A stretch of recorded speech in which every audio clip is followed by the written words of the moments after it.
Hoy 16 de junio de 2020 vamos a seguir comentando las cuestiones acá, las apasionantes problemáticas del derecho penal en cuanto a la teoría del delito.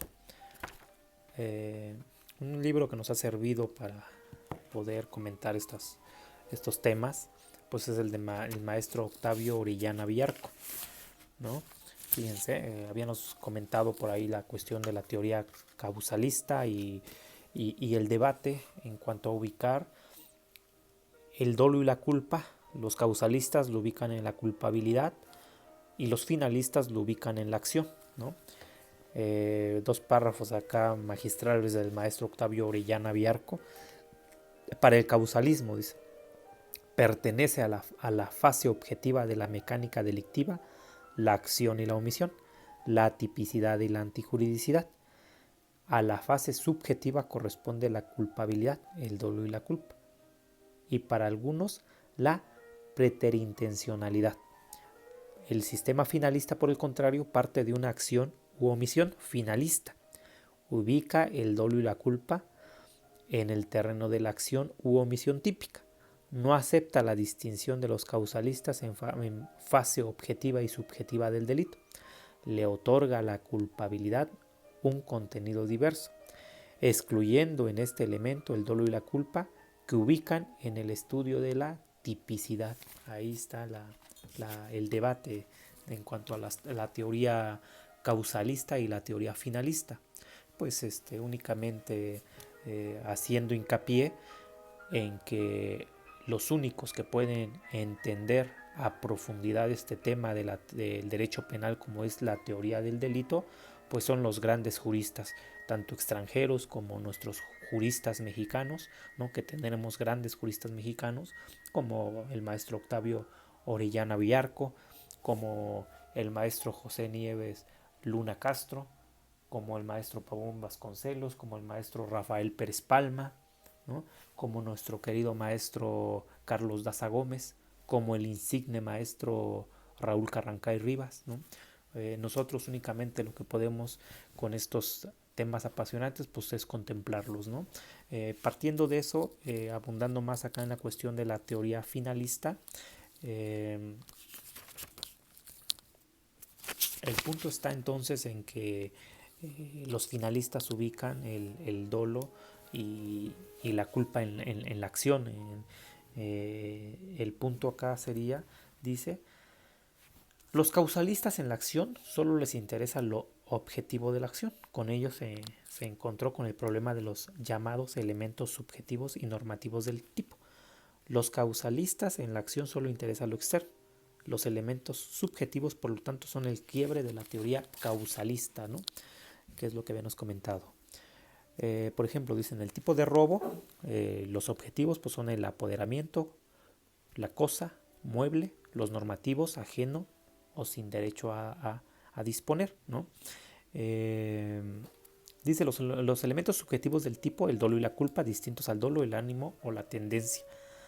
Dice, de esta manera, la teoría finalista coloca al dolo y a la culpa como elementos del tipo, y no como elementos o especies de la culpabilidad, como lo hace el sistema causalista, ¿no? Eh, eh, el punto acá también está en cuanto a las causas de atipicidad. Atipicidad, el aspecto negativo, ¿no? Del primer elemento del delito para la teoría finalista. Dice, la tipicidad falta alguno de los elementos objetivos o subjetivos. Un ejemplo es el error de tipo. Se refiere al desconocimiento del sujeto en alguna circunstancia objetiva del hecho que pertenece al tipo legal, ¿no? Ese es el punto del error de tipo. Si el error es vencible, queda subsistente la culpa, más no el dolo. El error de prohibición, este es un tema que se degusta mucho porque el error de prohibición, los finalistas lo ubican a nivel de culpabilidad. Eso es algo muy importante. El error de prohibición lo ubican a nivel de culpabilidad. Y por ahí hay un criterio de la Suprema Corte de Justicia de la Nación, nuestro máximo tribunal, para decirlo en términos de Hans Kelsen, nuestro tribunal constitucional, en su registro 2013701, la Corte ubica este tema del error de prohibición como lo ubican los finalistas, ¿no? Para quien guste ahí buscar ese criterio. Dicen, el error de prohibición, si el sujeto desconoce la antijuridicidad de su actuar, de su hacer, dice, de su actuar, entonces está en error de prohibición. Esto lo señala el maestro, el doctor de la ciencia penal, Francisco Muñoz Conde. El sujeto se equivoca, dice, se confunde respecto al conocimiento de la antijuridicidad de su conducta.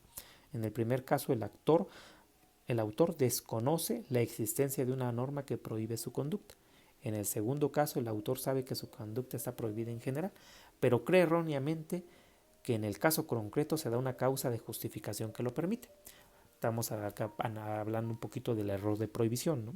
El error de prohibición directo, dice, existe como norma prohibitiva. El indirecto, como existencia, límites o presupuestos objetivos de una causa de justificación, no incide en la configuración típica, dolosa o imprudente del delito, sino en la culpabilidad del autor del concreto tipo delictivo que haya realizado, ¿no?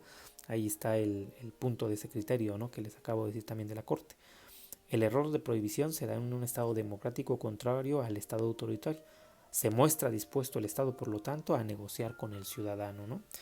Y acá hay algo también memorable que señala el maestro Octavio Orellana Biarco. Dice, si el dolo es la voluntad dirigida a un fin causalista o finalista, es evidente que sostener que quien dispara voluntariamente o con un fin de defenderse de un supuesto ataque, creyendo obrar en legítima defensa, creyendo, sin duda que obró con dolo, pero con falta de conciencia antijurídica, y su conducta no será culpable, solución que nos parece acertada.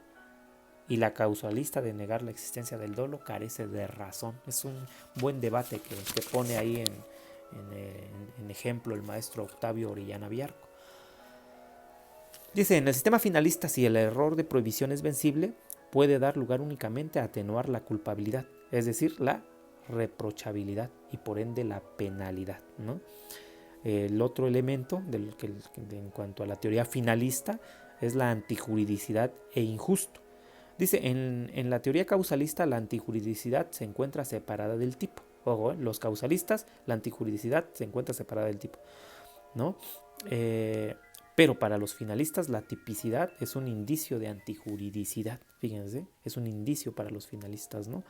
Quien mata en legítima defensa afecta el interés jurídico del que la norma protege, pero no resulta injusta su conducta, porque el Estado reconoce el derecho a autodefensa. La conducta típica es solamente indiciaria, dice, de la antijuridicidad. Para la teoría causalista, la antijuridicidad toma en cuenta solo elementos subjetivos, pues los elementos subjetivos son terreno de la culpabilidad. Ojo, para los causalistas, la existencia queda en el marco de lo objetivo, de lo externo. Dice, al surgir la doctrina de los elementos subjetivos del injusto, la teoría causalista sufrió uno de sus más duros golpes, ¿no? Ese es el punto, ¿no? Dice, la existencia de los casos de tentativa está que era imposible de determinar solo por elementos objetivos, donde por la naturaleza misma de la tentativa el resultado no se produce, causa-resultado, teoría causalista, ¿no? Por lo que a nivel objetivo no se podía constatar, ¿no?, la intención sin acudir al dolo del sujeto. Ese es el quiebre de la teoría causalista, ¿no? Dice la razón fundamental a favor de la teoría finalista de que la acción típica corresponde al dolo de la voluntad finalista y no como lo explica la teoría causalista que se apoya en el resultado. Dice, el finalismo pone énfasis en la voluntad de la acción finalista, el delito del robo en el ánimo de apropiación, no solo en los elementos objetivos o normativos. Acá está, en el delito de robo que ahorita lo comentábamos, en el ánimo de apropiación. Es imposible encontrar una acción ciega. El ánimo está referido, pues, por supuesto, al dolo. El apoderamiento con un fin de apropiación puede dar lugar a la imputación del delito de robo. La antijuridicidad es siempre para los finalistas la desaprobación de un hecho referido a un autor determinado, una conducta injusta por estar referida a una persona concreta. La conducta típica es un indicio, por lo tanto, de la antijuridicidad. Bien explicado, ahí está el punto. Por eso volvemos a señalarlo. El derecho penal o cualquier estudio del derecho o de cualquier ciencia solo se puede partir del estudio del mismo, solo se aprende estudiándolo. Ese indicio, dice, del que estamos hablando, puede ser desvirtuado o destruido por las causas de justificación, el aspecto negativo de la antijuridicidad, ¿no? Las causas de justificación para el maestro Belsen pues son la legítima defensa, el estado de necesidad y el consentimiento de lo ofendido. Dice, las causas de justificación no excluyen la tipicidad, eso es algo importante. Se da la tipicidad, pero por lo tanto entonces no se puede excluir esa tipicidad, ¿no? Con las causas, el punto, ¿no? Por ejemplo, dice, la acción típica dolosa subsiste, dice, pero no será antijurídica. El ejemplo, privar de la vida a otro en legítima defensa deja subsistente el tipo. Lo que anula es la antijuridicidad por esa causa de justificación que es la legítima defensa. El otro elemento del delito pues es la culpabilidad. El punto de la culpabilidad hay que señalarlo.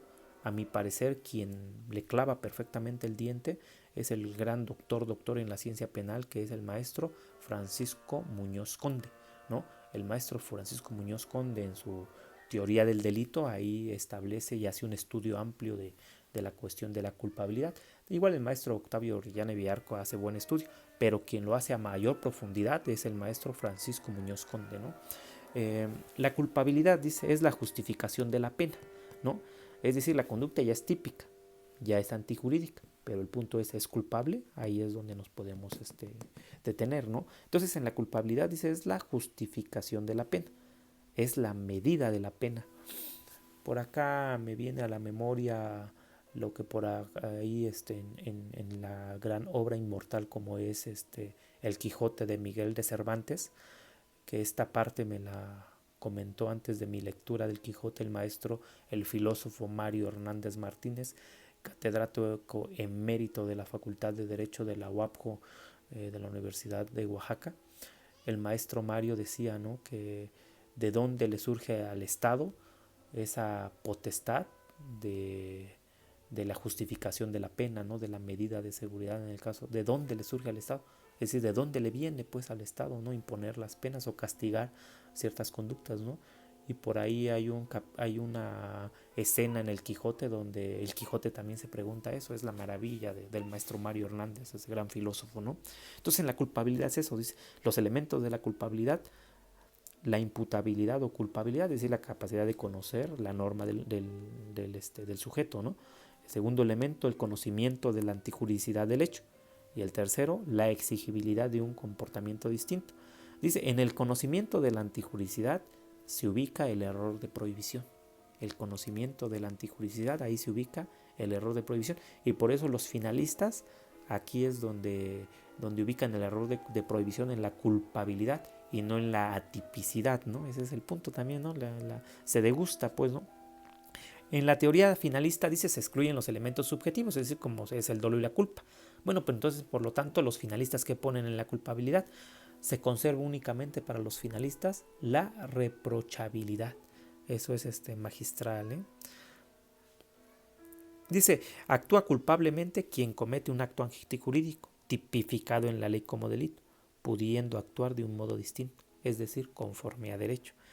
Para demostrar que el sujeto pudo actuar de un modo diferente, solo se puede realizar y demostrar de una capacidad puramente vivencial o fenomenológica. Estos pequeños apuntes pues, son de la obra del maestro Francisco Muñoz Conde. Él es el que le clava perfectamente el diente, ¿no? Ese es el punto. Entonces, algún día podemos hablar más de la culpabilidad en honor al maestro, ¿no? Francisco Muñoz Conde. Muchas gracias.